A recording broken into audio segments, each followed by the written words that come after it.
السلام علیکم۔ وعلیکم السلام۔ کیسے ہیں آپ؟ شکر الحمدللہ۔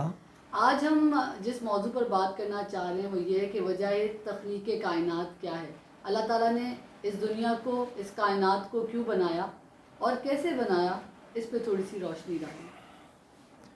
اعوذ باللہ من الشیطان الرجیم، بسم اللہ الرحمن الرحیم۔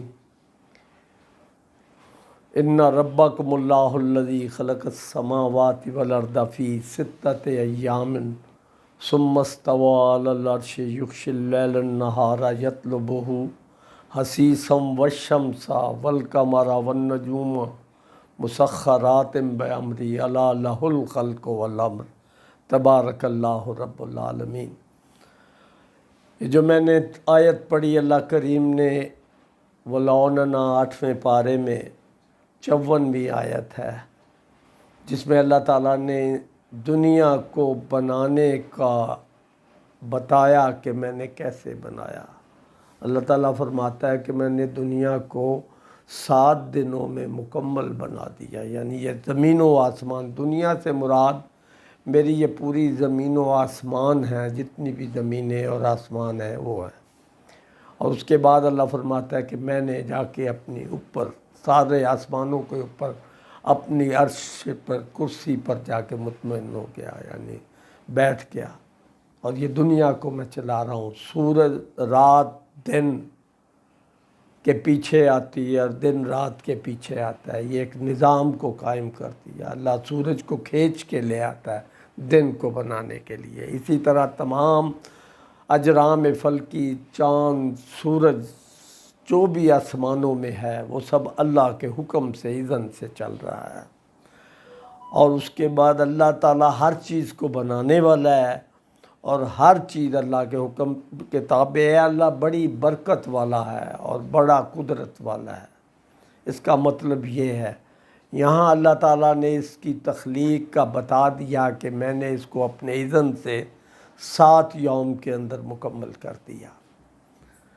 رہ گئی بات کہ جیسے میں نے کہا کہ اللہ تعالیٰ کا جو ایک لفظ ہے، کیونکہ جو غیر مسلم دنیا کی تمام مذاہب رب کریم کی ذات پر متفق ہے، اس میں تو کوئی ہے ہی نہیں، اور قرآن کی اتھینٹیکیشن پر بھی کوئی کسی کو اب شک و شبہ نہیں رہ گیا کہ یہ وہ واحد کتاب ہے جو جس طرح میرے آقا پر آج سے 1450 سال پہلے اتری، اسی طرح یہ آج اسی طرح الفاظ کے ذریعے، منوان زیر زبر کے ذریعے چل رہی ہے، اور قیامت تک ایسے ہی رہے گی، کیونکہ اللہ نے عربی زبان کو دوام بخش دیا۔ جو زبان آج سے کئی ہزار سال پہلے بولی جاتی تھی، اسی زبان میں اللہ نے قرآن کو اتارا اور پھر اس زبان کو، عربی کو دوام بخش دیا۔ اب اس کے بعد یہ تو ہم نے طریقہ بتایا کہ اللہ نے بتا دیا کہ میں نے یہ دنیا کو بنایا۔ آگے بات ہو رہی تھی کہ اصل تمہارا آپ کا سوال یہ تھا کہ اللہ نے دنیا کو کیوں وجہ بنایا، اس کا مقصد یا وجہ کیا تھی؟ تو اس پر ایک حدیث قدسی ہے کہ اللہ تعالیٰ فرماتے ہیں کہ انی کنتو کنزم مخفین فاحببت انی عارفا فخلقت الخلق۔ اللہ فرماتے کہ میں تھا بند خزانہ، کوئی چیز نہیں تھی میرے سوا۔ فاحببت، میرے اندر محبت پیدا ہوئی۔ انی عارفہ، یعنی اس کا مقصد کیا تھا محبت کا، کہ مجھے کوئی جاننے والا ہو، مجھے کوئی جانے۔ فخلقت الخلق، لہذا میں نے مخلوق کو پیدا کیا یا مخلوق کو خلق کیا۔ یہاں پر وہ بنیادی مقصد ظاہر ہو گیا کہ دنیا کو بنانے کے لیے اللہ کے اندر محبت کا پیدا ہونا اور اپنی ذات کی پہچان کرانا مخلوق کو، جاننے والے جو انہیں جان سکے۔ تو اس کے لیے اللہ تعالیٰ نے یہ ساری دنیا اور یہ کھیل بنائی، اور اس کے بعد اللہ تعالیٰ نے آسمانوں میں پہلے بیت المعمور بنایا، پھر اس کے بعد جو اپنا ہے فرشتے، جنات، جس میں سے ابلیس وغیرہ یہ سارے پہلے بنائے، جو بیت المعمور میں اس کا طواف کرتے تھے، اور وہیں پر جو عزازیل تھا جسے ہم آج ابلیس یا شیطان کہتے ہیں، وہ معلم الملکوت تھا، یعنی فرشتوں کا استاد تھا۔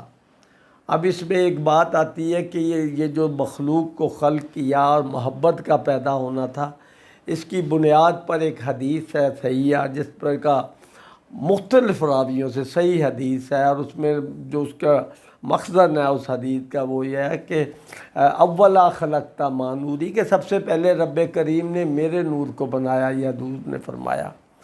اب اسی حوالے سے ہم اگر آگے ہم اس کو چلیں کہ محبت کی بنیاد پہ محبوب کو ہی بنایا جانا تھا پہلے، اور پھر وہ جو محبوب اللہ کی وسعت اور بڑائی ہے، تو وہ اللہ کا جو محبوب اس وقت اللہ نے اس کا نور بنایا جو علیحدہ کیا اپنی ذات سے، کیونکہ اللہ تو کل تھا نا، اس میں سے کچھ جو اپنا اللہ نے اس کے لیے اس کو علیحدہ کیا، تو وہ محبوب کیا نور تھا، جس کے بارے میں حضور نے ایک مرتبہ جبرائیل سے پوچھا تھا کہ جبرائیل تیری عمر کتنی ہے؟ تو جبرائیل نے کہا کہ یا رسول اللہ، اس زمانے میں یہ اربوں خربوں کی بات نہیں ہوتی تھی، عربی میں شاید اس کے لفظ بھی دوسرے طریقے سے بولا جاتا ہے، تو اس نے اپنی طریقے سے بتایا کہ مجھے گنتی کا یاد نہیں، لیکن ایک چیز بڑی واضح ہے کہ ایک ستارہ جو 70,000 سال بعد نمودار ہوتا تھا، جہاں میں تھا تیسرے آسمان پہ، تو اس ستارے کو میں نے 72,000 مرتبہ دیکھا۔ ہم نے جب اس کو کیلکولیٹ کیا کہ یہ کتنا عرصہ ہو سکتا ہے، تو پتہ لگا کہ 5 ارب 4 کروڑ سال بنتے ہیں، اور یہ عمر حضرت جبرائیل علیہ السلام کی ہے۔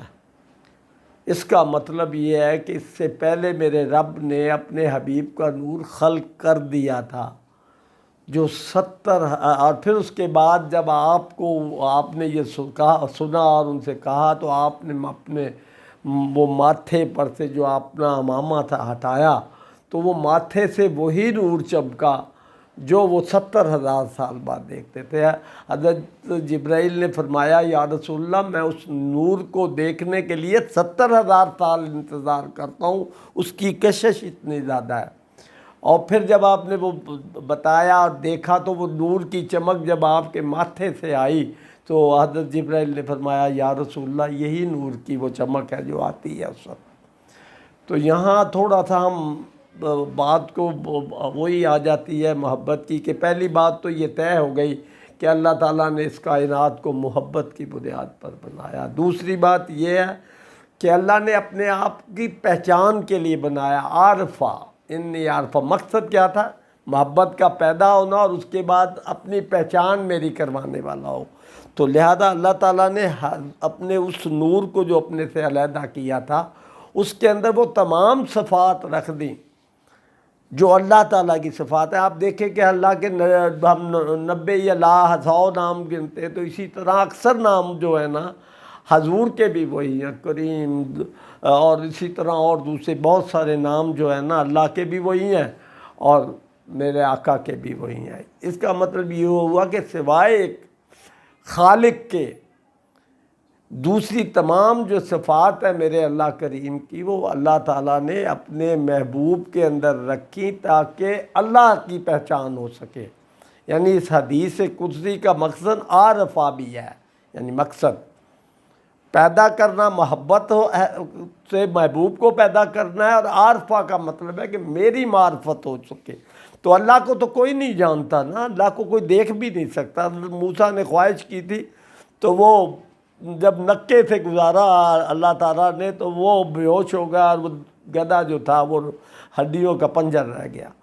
تو مقصد صرف بات کرنے کا یہ ہے کہ وہ جو اللہ تعالیٰ نے میرے آقا کی جو حقیقت ہے نا، اس کو جاننا کسی بھی انسان کے بس کی بات نہیں، بلکہ اس میں مختصر ایک بات کروں کہ حضور نے ایک دفعہ حضرت ابو بکر صدیق رضی اللہ تعالیٰ عنہ سے پوچھا کہ یا رسول ابو بکر، آپ میری حقیقت کے متعلق کیا جانتے ہیں؟ تو حضرت ابو بکر اس وقت توریت اور زبور اور جتنی یہ کتابیں تھیں اس کے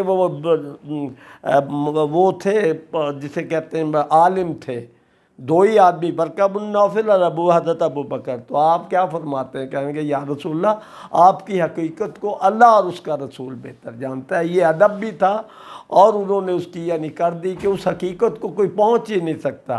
جب اللہ کی وسعت کو نہیں کوئی پہنچ سکتا تو ہم اس کو بھی نہیں پہنچ سکتے. لہذا انشاءاللہ ہم آگے اس کے مزید جو اس کی تخلیق اور اس میں جو اللہ نے حضور کی شان اور یہ جو سارا کچھ ہے اس میں مزید پھر بات کریں یہ انشاءاللہ. اور اب اس وقت میں انشاءاللہ آپ سے اجازت چاہوں گا. اللہ حافظ.